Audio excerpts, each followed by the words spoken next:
చూపిన మార్గముదలక సాగని పయనము అవుతులేనిది నీ సహనము సాటి లేనిది నీ త్యాగము బతుకు బాటలో ఎన్ని వెతుకులాటలో మలుపు మలుపునా ఎన్ని ఆటుపోటులో గెలుపే నీ ధ్యేయం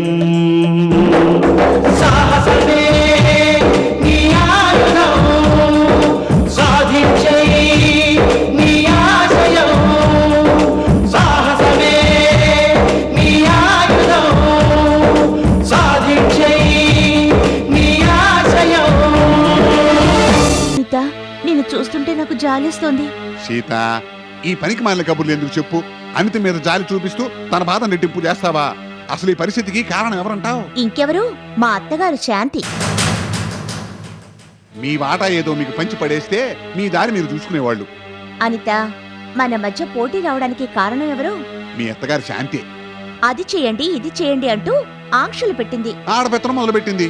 అయినా ఏం ఒరగబెట్టింది? ఇంటిని ముక్కలు చెక్కలు చేసి ఇంటిల పాదిని తలదారి పట్టించింది. అనిత, నువ్వేవన్నా అనుకో, నీ తప్పు కూడా ఉంది. పెద్దాళ్ళిద్దరిలాగా మీరు కూడా ఆనాడే వేరింటి కాపురం పెట్టుకుంటే ఎంతో బాగుండేది. సెంటిమెంట్ ప్లే చేసి మీ అత్తగారు మిమ్మల్ని కట్టి పడేసింది. మీరేమో బైండోరపై బానిసలాగా బతుకుతున్నారు. అన్నీ ఉండి కూడా అఘోరించడం అంటే ఇదే మరి. అనిత, బాలాజీ ముంబైలో ఉన్నాడట కదా? వాళ్ళ ఫ్రెండ్ జయదేవి కనిపించాట కదా? మీ ఆయన్ని తీసుకురావడానికి నువ్వు ముంబై వెళ్తానంటే మన అత్తగారు ఒప్పుకోలేదటగా? నిజమేనా? నిజమే అయి ఉంటుంది. ఇదిగో అనిత, ఆవిడ ఒప్పుకునేదేమిటి? నువ్వు ఊ అంటే బాలాజీని తీసుకొచ్చే పూచి మాది. నువ్వు మరీను మొగుడిని తీసుకొస్తాను అంటే ఊ అనక ఊహు అంటుందా? నానా, నీకు ముంబై తెలుసు? ఓ బ్రహ్మాండంగా తెలుసమ్మా. సెంట్రల్ జైలు దగ్గర నుంచి సిటీ మొత్తం తెలుసు. 1,00,000 2,00,000 ఎంత అవసరమైతే అంత తీసుకుని ముంబై వెళ్ళు. పేపర్లో యాడ్ ఇస్తావో, టీవీలో ప్రసారం చేస్తావో, బాలాజీ ఫోటో ఇచ్చి మనుషుల చేత వెతికిస్తావో, ఏం చేస్తావో నాకు అనవసరం. ఓ వారంలోగా బాలాజీ ఇక్కడ ఉండాలి. నువ్వు అంతగా చెప్పాలటమ్మా. బొంబాయిలో బడా గ్యాంగ్ తో మనకి ఇంకా కనెక్షన్స్ ఉన్నాయి. నేను బొంబాయిలో దిగటమే ఆలస్యం. రిటర్న్ టికెట్ బుక్ చేసి మరి బాలాజీని ఇక్కడ తీసుకొస్తాను కదా. సీత, అనిత ఎవరు? నీ తోడబుట్టిన చెల్లి లాంటిది. మూర్తి కూతురు అనేంత మాత్రాన నా కూతురు కాదా? అమ్మడు అనిత, నువ్వు మీ ఆయన గురించి బెంకపట్టం మానేసి ఇవాళ ఏం వారం? సోమవారం. వచ్చే సోమవారానికల్లా మీ ఆయన నీ కళ్ళెదురకుండా ఉంటాడు. థ్యాంక్స్ బాబాయ్. థ్యాంక్స్ అక్క. మనలో మనకు థ్యాంక్స్ ఏమిటమ్మా? నువ్వు ఒక చిన్న ఫేవర్ చేయాలనిత. ఏంటో చెప్పక్క, మా ఆయన కోసం నా ప్రాణాలైనా ఇస్తాను. అమ్మా అమ్మా అమ్మా, అంతటి త్యాగం అక్కర్లేదు. బాలాజీని వెతకడానికి అవసరమైన 2-3 లక్షలు నేను సర్దుబాటు చేయగలననుకో, కానీ అంత డబ్బు ఏవైందంటూ మీ బావ ఆరా తీస్తారు. ఆయనకి సమాధానం చెప్పలేక నేను చావాలి. నీకిచ్చానని చెప్తే అస్సలు ఊరుకోరు. మా ఆయన సంగతి నీకు తెలీదా అనిత? ఎదురు నుంచి ఏనుగులు పోయినా పర్లేదు గాని వెనక నుంచి చీపురుపులు కూడా పోవటానికి వీల్లేదంటాడు. లక్ష్మీ గవర్నమెంట్ షేర్స్ మీ నాన్నగారు కొన్నారటగా? కొన్నారో లేదో నాకు తెలీదు. కొన్నారట్లే. ఆ షేర్స్ డాక్యుమెంట్స్ మాకివ్వు. నేను వాటిని అడ్డం పెట్టుకుని బాలాజీని వెతకడానికి డబ్బిస్తాను. ఒకవేళ మా అల్లు డబ్బుల గురించి అడిగినా మా అమ్మాయి భయపడక్కర్లేదు. ఇదిగో ఈ షేర్స్ తీసుకున్నారంటూ నువ్విచ్చే షేర్స్ డాక్యుమెంట్స్ చూపిస్తాను. అందుకని మీ నాన్నగారి దగ్గర ఉన్న షేర్ డాక్యుమెంట్స్ ఎలాగైనా సరే నువ్వు తీసుకొచ్చి మాకు ఇవ్వాలి. ముందు ముందు మీరేదైనా వ్యాపారం చేయాలనుకున్నా మీకు కావాల్సింది నేను సర్దుబాటు చేస్తాను.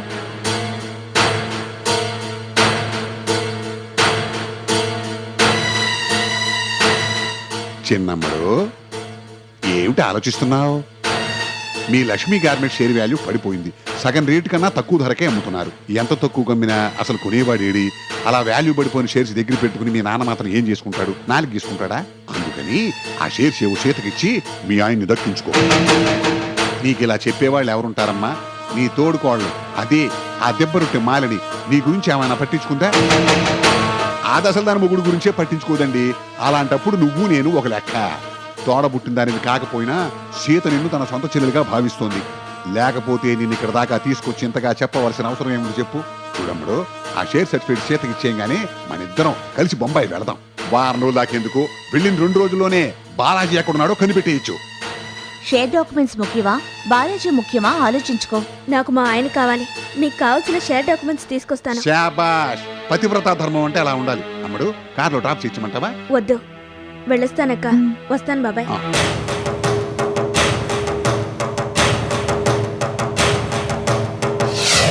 మా ఆయన ఆయన ముంబైలో ఉన్నట్టు తెలిసింది. నేను అక్కడికి వెళ్ళి ఆయన్ని వెతికి తీసుకురావడానికి డబ్బు కావాలి. మా అత్తగారిని అడిగితే తన వల్ల కాదంటూ చేతులెత్తేశారు. కొడుకు గురించి పట్టించుకునే పరిస్థితుల్లో వాళ్ళు లేరు. వాళ్లకు తప్పినా నాకు తప్పదుగా. నాన్నగారి షేర్స్ ఎవరికన్నా ఇచ్చి ముంబై వెళ్ళడానికి కావలసిన డబ్బు తీసుకుందాం అనుకుంటున్నాను. ఆ షేర్ డాక్యుమెంట్స్ ఎక్కడున్నాయి? అమ్మా, నిన్నే అడిగేది. నాన్నగారికి తెలియకుండా ఆయన అనుమతి లేకుండా తీసుకోవడం మంచిది కాదమ్మా. అంటే నాన్నగారికి నాకంటే షేర్సే ముఖ్యమా? ముఖ్యమా కాదా అన్నది ప్రశ్న కాదమ్మా. నాన్నగారికి తెలియకుండా ఇస్తే నన్ను తిడతారు. నేను ఆయన చేత చివాట్లు తినలేను. సరే, నువ్వేం ఇవ్వక్కర్లేదు కానీ ఆ ఫైల్ ఎక్కడుందో చెప్పు, నేనే తీసుకుంటాను. రేపు నాన్నగారు అడిగితే నేనే సమాధానం చెప్తాను. అనిత, నాన్నగారు తిరుపతి వెళ్ళి అక్కడి ఫోన్ నెంబర్ ఇస్తానన్నారమ్మా. మీ నాన్నగారితో మాట్లాడి ఆ తర్వాత నువ్వేం మాట్లాడక్కర్లేదు, పర్మిషన్ తీసుకోక్కర్లేదు. తప్పుకో అనిత. అమ్మా, అడ్డు తప్పుకో. అనిత, నా మాట కాస్త వినవే. వినను. ఈ ఇల్లు నా పేరున రాశారు కదా, మరి నాకు తెలియకుండా ఈ ఇంటిని తరగా పెట్టి మా అత్తగారికి డబ్బెందుకు ఇచ్చినట్టు? అప్పుడు నేనేం అనలేదే, గొడవ పెట్టలేదే. నిజానికి నాన్నగారు చేసింది చాలా తప్పు. అలానే అన్నీ పట్టించుకుంటావా? అనవసరంగా నువ్వు భయపడుతున్నావు గాని నాన్నగారు ఏమీ అనరు. ఏమన్నా అంటే నేను చూసుకుంటాను. తప్పుకో. అనిత, నా మాట వినవన్నమాట. అమ్మా, నీకేం భయం లేదు. నాన్నగారికి నేను చెప్పుకుంటాను. బాబుని టిఫిన్. సీతక్క, సీతక్క, సీతక్క, సీతక్. అక్క, నువ్వు అడిగిన షేర్స్ డాక్యుమెంట్స్ తీసుకొచ్చాను. ఇవిగో. థ్యాంక్స్ అనిత. ఈ మాత్రం దానికి థ్యాంక్స్ ఎందుకక్క? నాకు కావాల్సింది థ్యాంక్స్ కాదు, మా ఆయన. బాబాయ్ ఎక్కడా? ముంబైకి టికెట్స్ బుక్ చేశాడా? కన్ఫర్మ్ అయ్యాయా? ట్రైన్ దొరకపోయినా పర్వాలేదు, ఫ్లైట్లో వెళతాం. ఏదేమైనా ఇవాళ బయలుదేరాల్సిందే. మా నాన్న కూడా అదే పని మీద ఉన్నాడు. బాబాయ్ ఇప్పుడు ఎక్కడున్నట్టు? అర్జెంటుగా రమ్మని మా ఆయన ఫోన్ చేస్తాను. ఇప్పుడే వైన్ షాప్కి వెళ్ళాడు. మా నాన్న ఎప్పుడొస్తాడో ఏమో. అనిత, నువ్వు ఒక పంచి, నువ్వు మీ ఇంటికి వెళ్ళు. మేమన్నీ రెడీ చేసి నీకు ఫోన్ చేస్తాం. అప్పుడు వద్దువు గాని. ఎలాగైనా ఇవాళ బయలుదేరడం గ్యారంటీయేగా? ఇవాళ తప్పితే రేపు. డబ్బు కూడా రెడీ చేయాలిగా. నువ్వేం కంగారు పడకు. మీ ఆయన్ని వెతికి తీసుకొచ్చే పూచి మాది. ఎప్పుడు బయలుదేరేది నేను ముందుగా ఫోన్ చేస్తానుగా. సరేకా, నేను వెళ్ళొస్తాను. అనిత, నీ కొడుకు అలా చిక్కిపోయాడేంటి? ఎవరూ సరిగ్గా పట్టించుకోకపోతే ఏమవుతాడు? నేను వచ్చి వెళ్ళినట్టు బాబాయ్తో చెప్పక్క. వస్తాను.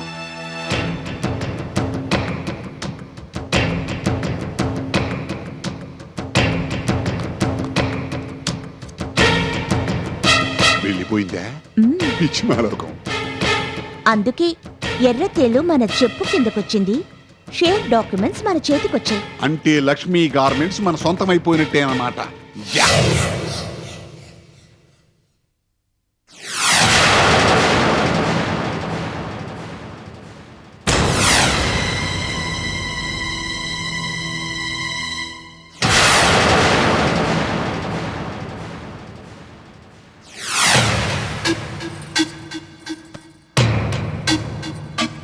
మాలిని, ఏంటండి? మాలిని, పొద్దున్న నేను ఇంటికి వచ్చినప్పుడు విఠల్ నీ చేయి పట్టుకొని ఉన్నాడు. దానికి అతను ఏవేవో కారణాలు చెప్పాడు. అది నిజమేనా? ఏంటలా షాక్ అయ్యావు? అంటే మీరు నన్ను అనుమానిస్తున్నారా? చచ్చా, నిన్ను అనుమానించడం ఏంటి? నేనంత నేరోగా ఎప్పుడూ ఆలోచించను. అతను చెప్పింది నిజమేనా అని అడుగుతున్నాను. అడగడం తప్పేం కాదుగా. తప్పు కాదంటారేమిటి? చాలా పెద్ద తప్పు. మీరు మనసులో ఏదో పెట్టుకున్నారు. దాన్ని బయట పెట్టకుండా చాలా తెలివిగా ప్రవర్తిస్తున్నారు. అది కాదు. ఏది కాదు? మొత్తానికి మీ మగబుద్ధి చూపించుకున్నారు. నన్ను మీరు అర్థం చేసుకుంది ఇదేనన్నమాట.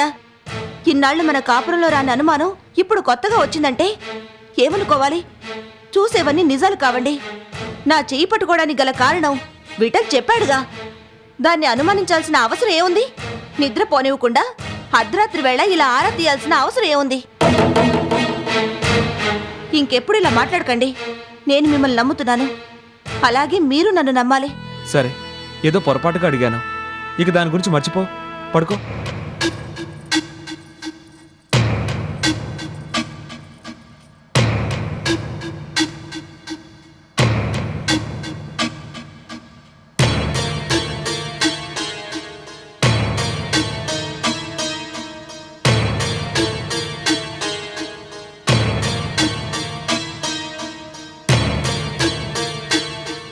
మాలిని, మళ్ళీ ఏమొచ్చిందండి?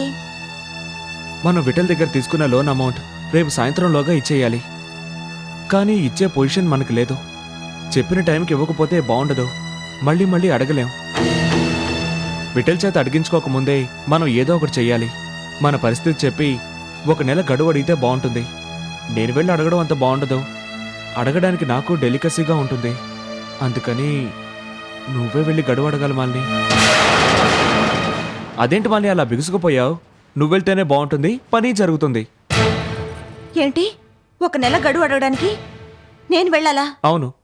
ఆహా, డబ్బు అడగడానికి నేనే వెళ్ళాలి, డబ్బు తీర్చడానికి గడువు కోసం నేనే వెళ్ళాలి, ప్రతిదానికి నేనే వెళ్ళాలా? ఏమండి, ఇప్పుడే చెప్తున్నాను, ఇక నుంచి మీ వ్యాపార లావాదేవీల్లో నన్ను ఇరికించకండి. ఇరికించడం ఏంటి మాలిని? లేకపోతే ఏమిటి? ఆ అప్పు సంగతి మీరు చూసుకోవాలి. అతను తెలిసిన వాడని ఏదో 2-3 సార్లు వెళ్ళాను. దాంతో ప్రతిదానికి నన్నే పంపాలా? మీరు తిన్నగా ఉంటే ఈ పాటలు రావుగా. అసలు ఈ పాటలు కారణం నువ్వేగా. నువ్వే కనుక తిన్నగా ఉంటే మనకి తిప్పలుండేవా? అడ్డమైన వెధం ముందు చేతులు కట్టుకొని చెయ్యి చాచాల్సిన కర్మ పట్టేదా? ఆడంబరాలకు పోయి నీ ఇష్టం వచ్చినట్టు ఖర్చు పెట్టావు. మొగుడు సంపాదన ఎంతో తెలియకుండా, చెప్పినా వినకుండా మహారాణిలా ఉండాలనుకున్నావు. ఫాల్స్ ప్రెస్టేజ్కు పోయి నన్ను ఫూల్ని చేస్తున్నావు. మాలిని, నువ్వేం చేస్తావో నాకు తెలీదు. నువ్వు అతని దగ్గరికి వెళ్తావో లేదో నాకు అనవసరం. నాకు మాత్రం 1 నెల గడువు కావాలి. విఠల్ గడువు ఇచ్చి తీరాలి. ఆ బాధ్యత నీదే.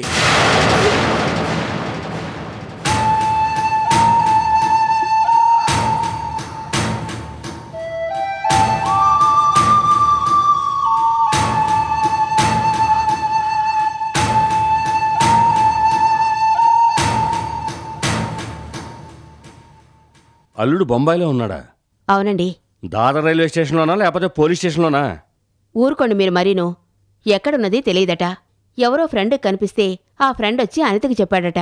అల్లుడు గురించి వెతకడానికి అనిత ముంబై వెళ్తానంటే వాళ్ళ అత్తగారు ఒప్పుకోలేదట. అసలు పట్టించుకోలేదటండి. అందుకనే మరింటికొచ్చింది. వచ్చి డబ్బడిగిందా? లేదండి, మన దగ్గరున్న లక్ష్మీ గవర్నమెంట్ షేర్స్ తీసుకెళ్ళింది. శారదా, ఏమిటి ఉంటున్నది? లక్ష్మీ గార్మెంట్ షేర్స్ అని తీసుకెళ్ళిందా? అవునండి, వాటిని ఎవరికో ఇచ్చి ముంబై వెళ్ళడానికి సరిపడా డబ్బు తీసుకుంటుందట. మంచి చెడ్డ బుద్ధి జ్ఞానం ఉండక్కర్లేదు. మొగుడిని వెతకడం కోసం షేర్స్ అమ్ముకుని వెళ్ళడం ఏమిటి? అసలు నువ్వెందుకు ఇచ్చావు? నేనివ్వలేదండి. వద్దని నేనెంత చెప్పినా వినకుండా తనంతటి తనే బీరువాలో ఉన్న ఫైల్ తీసుకెళ్లిపోయిందండి. ఓహో, నువ్వు చోద్యం చూస్తూ కూర్చున్నావా? అనండి, నన్నే అనండి. అనితేమో దాని ఇష్టం వచ్చినట్టు మాట్లాడి నన్ను చీకొట్టి మరీ ఫైల్ తీసుకెళ్ళింది. ఎందుకు ఇచ్చావంటూ మీరు నా మీద చిందులు దొక్కుతున్నారు. దానికి మీకు నేనేగా లోకువా? మీకు తెలియకుండా తీసుకెళ్లొద్దన్నాను. వచ్చే వరకు ఆగమన్నాను. అయినా నా మాట వింటేగా. నాకు తెలియకుండా ఈ ఇంటిని తనఖా పెట్టినప్పుడు నాన్నగారికి తెలియకుండా షేర్స్ తీసుకుంటే తప్పే ఉంది అని నా నోరు ముయించి షేర్స్ ఫైల్ పట్టుకెళ్ళిందండి. కేవలం నా మీద నా నమ్మకంతో నేను వద్దంటున్నా వినిపించుకోకుండా తన సేఫ్టీ కోసం అంటూ ఆ షేర్స్ నా దగ్గర ఉంచింది శాంతి. ఇప్పుడు శాంతి అడిగితే నేనేం సమాధానం చెప్పను? నేను నమ్మినందుకు ఇలా చేశావా అన్నయ్య అని అడిగితే నేను ఆ మాట పడగలనా, తలెత్తుకోగలనా? కర్మగాలి ఏదైనా జరగరాంది జరిగితే దానికి ఎవరే బాధ్యులు? ఛీ!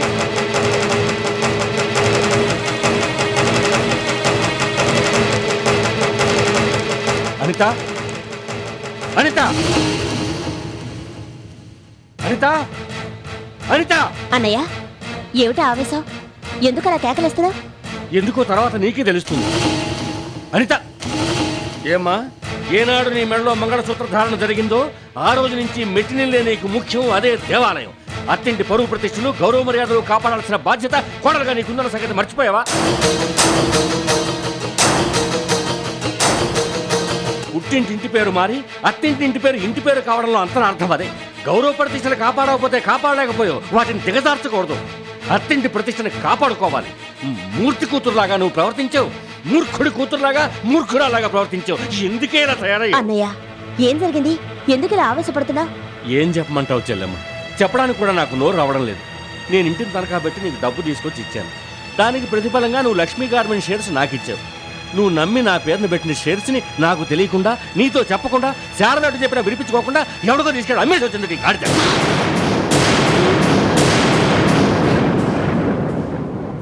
శిలా విగ్రహంలా ఏమిటా నిలబడ్డావు? అసలు ఎందుకు చేసావు ఆ పని? షేర్లు ఎందుకు అమ్మావు? కావాలనే అమ్మాను. ఏమిటి, కావాలని అమ్మావా? అంత అవసరం ఏమొచ్చిందే? నాకు మా ఆయన కన్నా షేర్స్ ఏమీ ఎక్కువ కాదు. ముంబైలో ఉన్న మా ఆయన్ని వెతకడానికి వెళదామంటే మా అత్తయ్య ఒప్పుకోలేదు. ఇక్కడ పరిస్థితులు బాగోలేదని మెరుగుపడ్డాక వెళదామని ఆడవాళ్ళం వెళ్ళి ఏం చేస్తామని నువ్వు వచ్చేదాకా ఆగమని ఏవేవో అభ్యంతరాలు చెప్పారు. మా ఆయన కన్నా గార్మెంట్స్ ఫ్యాక్టరీ ముఖ్యం అన్నట్టు మాట్లాడారు. అది నేను తట్టుకోలేకపోయాను. తన కొడుకు ఎలా పోయినా పర్వాలేదని ఆవిడ అనుకున్నారు. కానీ నేనలా అనుకోగలనా? మా ఆయన ముంబైలో ఉన్నారని తెలిసాక కూడా వెతకుండా ఉండగలనా? ఆయన వెతకడానికి డబ్బు కావాలి. అందుకే షేర్స్ అమ్మాను. ఆహా, మహా గొప్ప పని చేసావు. బొంబాయిని నువ్వు వెతికి తీసుకొస్తావా? నీ మొగుడేమన్నా పసిగుడ్డా లేకపోతే అమ్మాయి కూడా వెళ్ళి వెతికి తీసుకురావడానికి? ఎవరు చెప్పినా వినిపించుకోకుండా, ఎందుకు చెబుతున్నామో అర్థం చేసుకోకుండా, పాలాక్షి వచ్చి చెప్పినా విననంటూ తనకు తోచిందే వ్యాపారం అని చేశాడు. హె, పరుపుల వ్యాపారం చేసి మా అందరి పరువు తీశాడు. ఆఖరికి అది బోగస్ కంపెనీ అని తెలిసిన తర్వాత నలుగురిలో నువ్వు తలెత్తుకోలేక కంపెనీ మూసేసి పిరికి పందల అందరినీ వదిలిపెట్టి పారిపోయాడు. వాడు అసలు మనిషేనా? బాధ్యతను వాడనా? ఉంటేలా ప్రవర్తిస్తాడా? నా కొడుకు గొప్పవాడని నా చెల్లెమనుకుంది, నా అల్లుడు గొప్పవాడని నేను అనుకున్నాను. నీ మొగుడు గొప్పవాడని నువ్వు అనుకోవాలి. కానీ తప్పుడు పనులు చేసినప్పుడు వాడు ఎవరైనా సరే, కొడుకు కాదు, మొగుడు కాదు, అల్లుడు కాదు, ఎవరిని క్షమించడానికి వీల్లేదు. అసలు బాలాజీని మీ అందరికంటే నేను ఎక్కువగా అభిమానించాను. తన కరువు పెట్టే కొడుకు వాడే అనుకున్నాను. అంతటి యోగ్యుడు అనుకున్నవాడు ఈ వేళ అయోగ్యుడయ్యాడు. వాడి గురించి వెతకవలసిన అవసరం ఎవరికీ లేదు, జాలిపడాల్సిన అవసరం అంతకంటే లేదు. వాడంతటా వాడే వస్తాడు. ఇంతకీ షేర్స్ ఎవరికి అమ్మావు? చెప్పు చెప్పు. సీతక్కకిచ్చాను.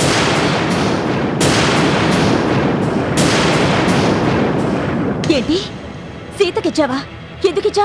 షేర్స్ కనుక ఇస్తే మా ఆయన్ని వెతకడానికి డబ్బిస్తానని, పైగా బలరాం బాబాయిని తోడిచ్చి ముంబై పంపిస్తానని సీతక్క చెప్పబట్టి షేర్స్ అమ్మేశాను. ఓహో, అంటే దీని వెనకాలేదో పెద్ద ప్లానే ఉంది. షేర్స్ కావాలంటాను ఏదో మర్మం ఉంది. అవును రామూర్తి, నాకు కూడా అలాగే అనిపిస్తుంది.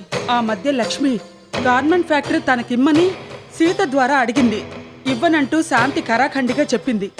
ఆ కడుపు మంటతో వాళ్ళంతా ఏకమై ప్లాన్ చేసి ఏదో విధంగా ఫ్యాక్టరీని దక్కించుకోవడానికి ఆడిన నాటకం అయి ఉండొచ్చు.